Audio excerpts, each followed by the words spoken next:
Well, definitely it's a great myth, what you have just described, because I don't know how anyone can say that people are living well while they are under occupation since more than 43 years. Being under military occupation, which has become the longest in modern history, it's unprecedented. And when I say occupation, maybe people, as a person who lived all his other life under occupation, I can tell you it's the worst thing that one can have. No freedom of movement, no freedom of expression, being every aspect of daily life is a big problem. Nothing is guaranteed. There is no rule of law. You don't know what are the laws. I don't know if the audience know, but in Israel is using in the occupied territories 5 sets of different laws. They still use the Ottoman Turkish law against Palestinians. They still use the British, when the Ottoman Turkish Empire has vanished. They still use the British mandatory law, which has been cancelled in Britain. And they also use, in addition to all of that, when it is not enough, they use a whole battery of hundreds of military Israeli laws that are that put the place under military structure. So every aspect of daily life is threatened. That's one issue. Second issue is, how can people have normal life when they don't have enough water? The Israeli military confiscated or controls 80% of water resources in the West Bank, depriving us from our own water and allowing a Palestinian citizen to use no more than 50 cubic meters of water per capita per year, while they allow illegal Israeli settlers who are illegally settled in the Palestinian occupied territories to use 2,400, 48 times more than Palestinians. Israel has a GDP per capita which is 28 times more than our GDP per capita. 28,000 versus 1,000, but we are obliged to buy products at Israeli market price because there is an imposed tax union and market union. Israel controls import and export. If we produce things, we cannot export them to Israel, but Israel exports lots of its products to Palestinian territories. Actually, Palestinian occupied territories represent the largest second market for Israeli products after Europe. So, and they exploit and utilize Palestinian workers at much lower price, and they don't give them social benefits, they don't give them pension, they don't give them their social rights. It's a system of exploitation. Then the worst thing that we live in is that this is the first time in human history where roads are segregated. You know, our main roads inside the West Bank are not allowed for us, but they are exclusive for Israeli citizens and settlers and Israeli army. And the worst thing is the land. We are deprived from more than 70% of our land. It is under Israeli control. We cannot, in 70% of the territories today, we are unable to build houses because they wouldn't give us licenses. We are unable to build clinics because they wouldn't allow us to have licenses. Having a school in one of these villages or communities is a huge problem.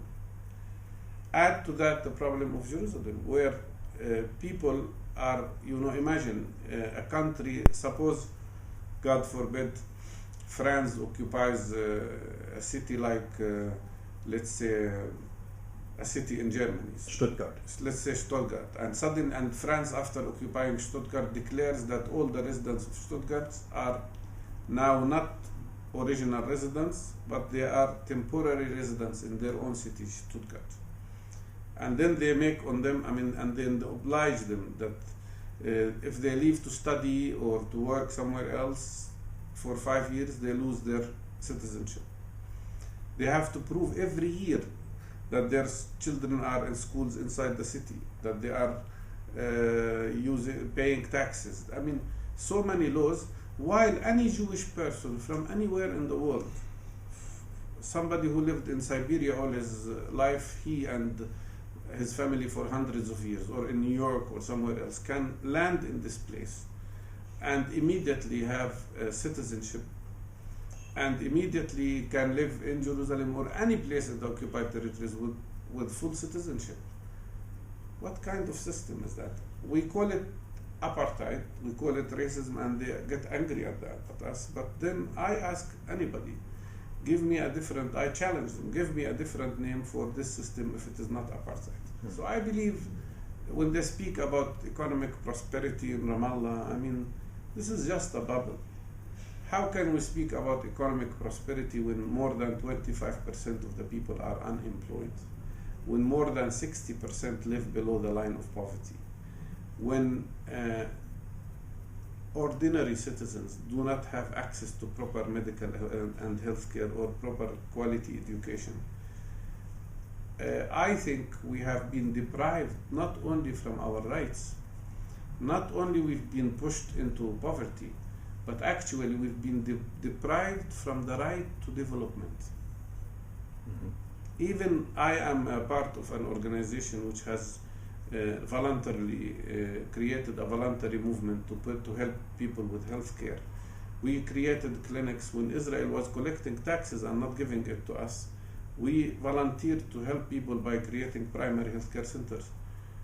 10 years ago, they started destroying the system we built by building a wall, a terrible apartheid wall that is 3 times the length and twice as high as Berlin Wall used to be. And in 85% of the time, it is not separating Israelis from Palestinians, it is separating Palestinians from Palestinians. And Gaza is another different story. I'll give you one specific information about Gaza, which gives you an idea about what's happening there. 1.5 million people live in a territory that does not exceed 360 square kilometers. Already 60 kilometers of this land is forbidden for Gazans because the Israeli army controls it. All the passages to Gaza are controlled by Israel. The airspace is controlled by Israeli airplanes.